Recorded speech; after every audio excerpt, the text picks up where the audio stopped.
नमस्कार, आप देख रहे हैं डीटीवी न्यूज़ और आज हम बात करते हैं देश में किस तरह से ज़मीनों में धोखाधड़ी आम जनमानस के साथ हो रही है। मित्रों, कोई भी ज़मीन का मैटर होता है तो उसमें रजिस्ट्री भी हो जाती है, दाखिल खारिज भी चले जाता है। साथ में बता दूं, एक ही भूमि की कई रजिस्ट्रियाँ भी होती हैं और इसमें सवाल यह उठता है कि एक ही भूमि के कैसी इतनी रजिस्ट्रियाँ हो रही हैं। ऐसे कि प्रशासन की मिलीभगत, राजनीतिक लोगों की मिलीभगत के बिना यह क्या पॉसिबल है? इस पर जरूर गौर करने की बात।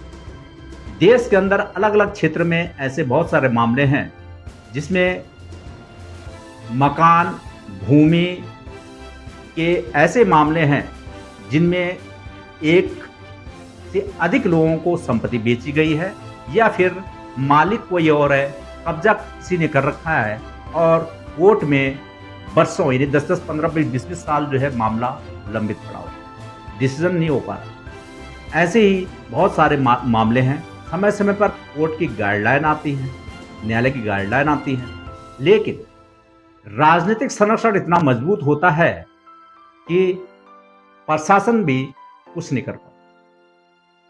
ये बड़ा सब्जेक्ट है जो आम जनमानस है, जिसकी जान पहचान नहीं है। जो साधारण व्यक्ति है वो सिर्फ अपना एक रजिस्ट्री करता है, पैसा लगाता है और उसके साथ धोखा हो जाता है। आखिर वो न्याय के लिए कहाँ जाए? कोर्ट में जाता है तो लंबित उसको तारीख पे तारीख मिलती है। ऐसे ही मामले में देश के अंदर कम से कम 2 लाख लोग ऐसे हैं जो इन झूठे मामलों से और अपने साथ ठगी महसूस होने के बाद आत्महत्या करने के लिए मजबूर। माननीय सुप्रीम कोर्ट में श्री अश्विनी उपाध्याय जी के द्वारा एक पीआईएल फाइल की गई जिसमें भूमि से संबंधित मामले, यानी कि अगर कोई भूमि की फर्जी रजिस्ट्री करता है, जिसका एक ही भूमि को अगर अन्यत्र बेचता है, रजिस्ट्री करता है, तो इन मामलों में जिसने भूमि को बेचा है उस पर मानहानि यानी कि जो समय कोर्ट का लगा है 10 साल की कारावास, यानी उसकी सजा जो है 10 साल की हो, अर्थदंड कोर्ट का समय व्यर्थ, और जिस व्यक्ति ने वो जमीन खरीदी है उसके साथ धोखाधड़ी, तो इस पर अर्थदंड की भी बात कही है। मित्रों, आज मैं बता दूं, देश के अंदर ऐसे जो भूमाफिया हैं इन पे लगाम लगनी बहुत जरूरी। और ये कौन है? ये आप और हमारे बीच के लोग हैं। राजनीतिक संरक्षण एक्चुअल में जनता जिनको वोट देती है, ये एक लॉबी टाइप में काम करते हैं। विजय यानी जीतने के बाद ये लोग ऐसी प्रॉपर्टी में फर्जीवाड़ा करते हैं और देश के अंदर न जाने कितने बहुत सारे लोग ऐसे हैं जो न्यायालय की शरण में जाते हैं। लेकिन इस कानून यानी कि जो 26 जनवरी 1950 के लॉ के अनुसार जो संविधान लागू हुआ और जो आज तक धीरे धीरे करके बदल तो रहा है, लेकिन जो लोग इस कानून में, यानी कि एक बार अगर कोई भूमि से संबंधित मामले में कोर्ट में दाखिल मामला होता है तो न्याय के लिए वर्षों लग जाता है। आखिर क्यों? सवाल ये होता है। ऐसे ही मामला उत्तराखंड कोटद्वार का भी है, जहाँ पर एक भूमि पहले एग्रीमेंट होता है, एग्रीमेंट के एवज में पैसे लिए जाते हैं, लेकिन कुछ समय के बाद उस जमीन का मालिक किसी अन्यत्र को वो जमीन बेच देता है। जब जिसको एग्रीमेंट हुआ था उसको पता लगता है तो उस भूमि में स्टे ले जाता है, लेकिन विगत 6 सालों से आज तक वो भी फैसला नहीं होता। प्रश्न है, ऐसी एक दूसरी भूमि की बात करूं कोटद्वार की, उत्तराखंड राज्य, जिसमें 15 बीघा भूमि का मालिक स्वामी, उस पर एक कब्जाधारी बैठा होता है और झूठे डॉक्यूमेंट बनाकर, सवाल ये किस तरह से झूठे मृत्यु प्रमाण पत्र बनाया गया, किस तरह से अपने आप उस भूमि में काबिज हो गए, और आज तक भी वो मामला न्यायालय में चल रहा है और अभी तक कोई फैसला नहीं। तो सवाल बड़े हैं कि देश में कानून पे आज भी लोगों का विश्वास है, लड़ रहे हैं, लेकिन न्याय कब मिलेगा इसका कोई फिक्स नहीं है।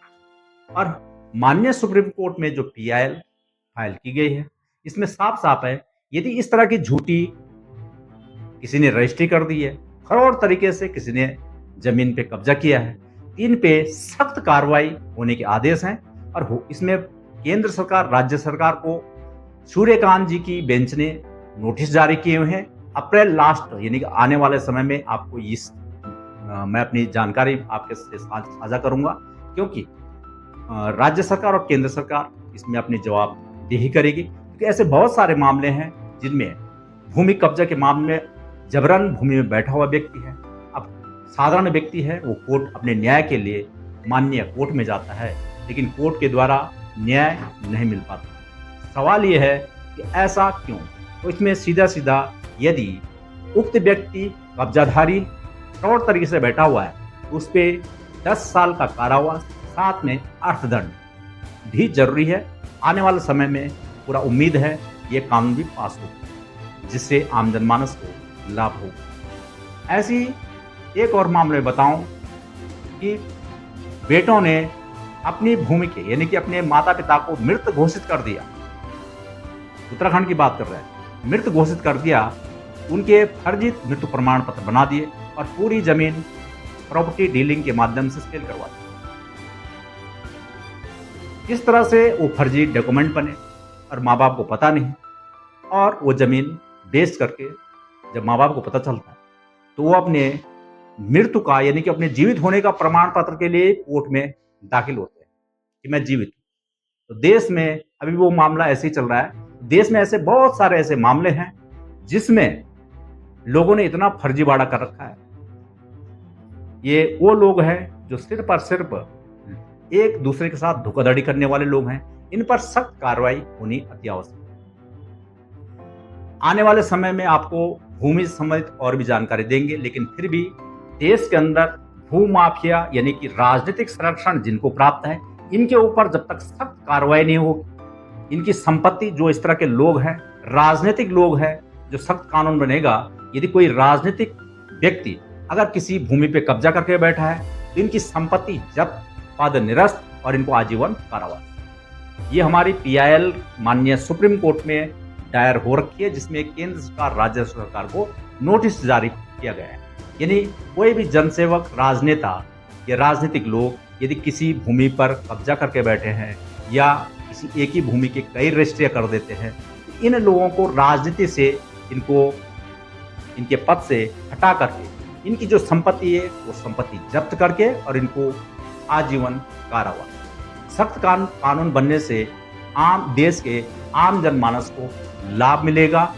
मित्रों, धर्म जाति के आधार पे जो आज हमारे देश में जो एक वोट बैंक की राजनीति है, इससे राजनीतिक लोगों को तो डायरेक्ट फायदा होता है, क्योंकि उनके फॉलोअर होते हैं। जाति धर्म के नाम से उनके एक लॉबी बनती है और वो फायदा उठाते हैं, और आज तक यही होता है।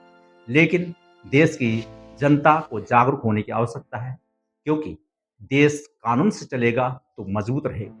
धर्म जाति से सिर्फ और सिर्फ राजनीतिक लोग फायदा उठाते हैं और फिर उसी जनता को या उसी जनता की भूमि को या उसी जनता